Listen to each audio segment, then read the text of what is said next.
सिर्फ भारत की नहीं, एशिया की सबसे बड़ी पब्लिक सेक्टर बैंक में इन्वेस्ट करना चाहिए या नहीं, इस वीडियो में A to Z फंडामेंटल समझेंगे ताकि आप ये डिसीजन खुद ले सकते हैं।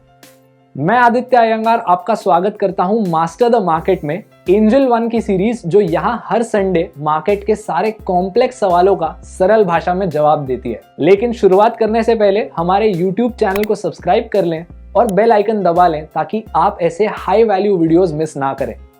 आपने अब तक समझ लिया होगा कि हम बात करने वाले हैं स्टेट बैंक ऑफ इंडिया के बारे में, लेकिन आप पहले हमें कमेंट्स में बताइए आपने किस बैंक में इन्वेस्ट किया हुआ है। SBI को एनालाइज करने से पहले आपने एक चीज अच्छे से समझनी है, SBI HDFC बैंक या कोटक बैंक नहीं है, तो इनके जो अगले 5 सालों के ऑब्जेक्टिव्स होंगे वो HDFC या कोटक बैंक से फंडामेंटली अलग होने वाले हैं। और दूसरी चीज, हम एक बैंक को कन्वेंशनल स्टॉक की तरह एनालाइज नहीं करते, यहाँ हम कैपिटल की क्वालिटी, लिक्विडिटी पोजीशन, ऐसी चीजें देखते हैं, तो आपकी एनालिसिस थोड़ी अलग होती है। जो फर्स्ट पॉइंट हमने अब डिस्कस किया, बैंक के गोल्स फंडामेंटली अलग होना, चलिए उनको समझते हैं। छोटे से छोटे गांव में आपको HDFC बैंक के कस्टमर्स तो नहीं मिलेंगे, लेकिन हाई चांस है कि SBI के कस्टमर्स मिल जाएंगे, क्योंकि unlike a private bank, SBI का मोटिव प्रॉफिटेबिलिटी नहीं है। The bank has always taken a social approach. Private banks चाहती हैं कि वो हर साल थोड़े एक्स्ट्रा पैसे कमाएं, लेकिन एक पब्लिक बैंक चाहती है कि वो बैंकिंग का एक्सेस मैक्सिमम इंडियंस तक पहुंचाए। अब एक सोशल एस्पेक्ट रखना यूजुअली प्रॉफिटेबिलिटी को इम्पैक्ट करता है, लेकिन इसके बावजूद भी कई सारे मेट्रिक्स में SBI ने अच्छा परफॉर्म किया है।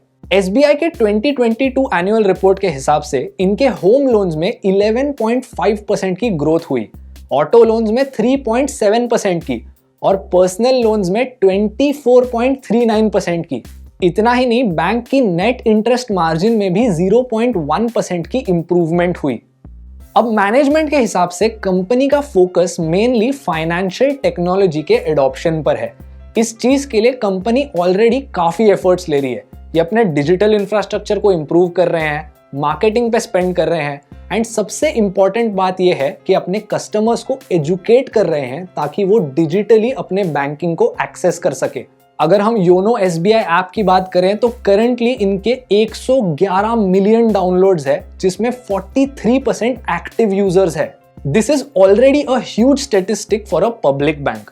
इसी के साथ जब हम गवर्नमेंट ऑपरेशंस और स्कीम्स की बात करते हैं, SBI is the bank of choice, which means government अपने ट्रांजैक्शंस के लिए SBI का यूज करती है। उसी के साथ जो सारी गवर्नमेंट स्कीम्स के पेमेंट्स होते हैं उनको भी SBI ही प्रोसेस करती है। अब चलिए बात करते हैं फाइनेंशियल परफॉर्मेंस की।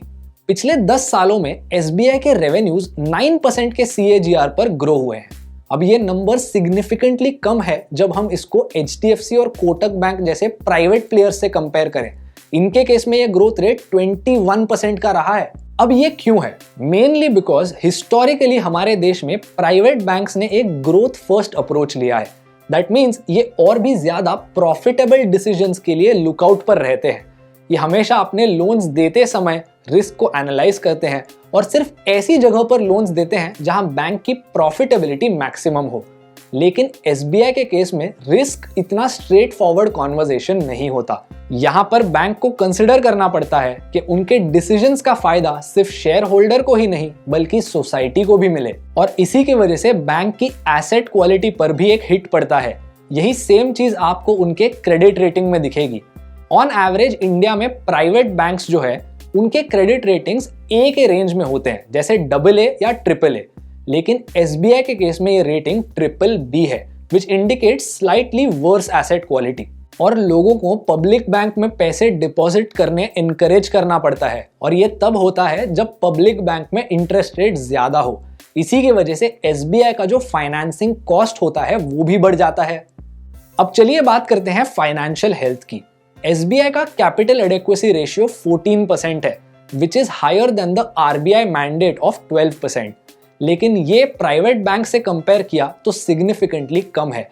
वहां पर ऑन एवरेज 18 to 20% का कैपिटल एडेक्वेसी रेशियो देखने मिलता है। On the bright side, gross non performing assets 4.5% से 3.14% पे ड्रॉप हुए और नेट नॉन परफॉर्मिंग एसेट्स 1.34% से हाफ हुए टू 0.77%। अब ये अच्छी चीज है लेकिन एक्स्ट्रॉर्डिनरी नहीं, क्योंकि इस क्वार्टर में हर एक बैंक के लिए नॉन परफॉर्मिंग एसेट्स के मेट्रिक में इंप्रूवमेंट आई। तो अब देखिए, पॉजिटिव बात यह है कि एसबीआई के लोन्स काफी अच्छे से ग्रो हो रहे हैं, लेकिन अर्निंग्स में ये ग्रोथ ट्रांसलेट नहीं हो रही क्योंकि SBI is taking a social approach. लेकिन अगर बैंक अपने करंट फोकस से हटती नहीं और अपने डिजिटाइजेशन गोल्स को इंप्लीमेंट कर पाती है तो ये ग्रोथ रेट्स बढ़ सकते हैं। और उतना ही नहीं, एसबीआई का ट्रस्ट फैक्टर भी बहुत हाई है। बहुत से लोग एसबीआई में आंख बंद करके अपने पैसे डिपॉजिट करते हैं।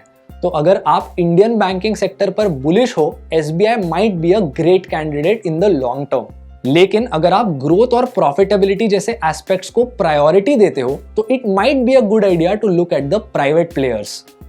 एनीवे दोस्तों, अगर एसबीआई की फंडामेंटल सिचुएशन आप समझ गए हो तो हमारे यूट्यूब चैनल को सब्सक्राइब कीजिए और बेल आइकन दबा लीजिए ताकि ऐसे हाई वैल्यू वीडियोस मिस ना हो। मैं आपको मिलूंगा अगले संडे के मास्टर द मार्केट वीडियो में। See you next time.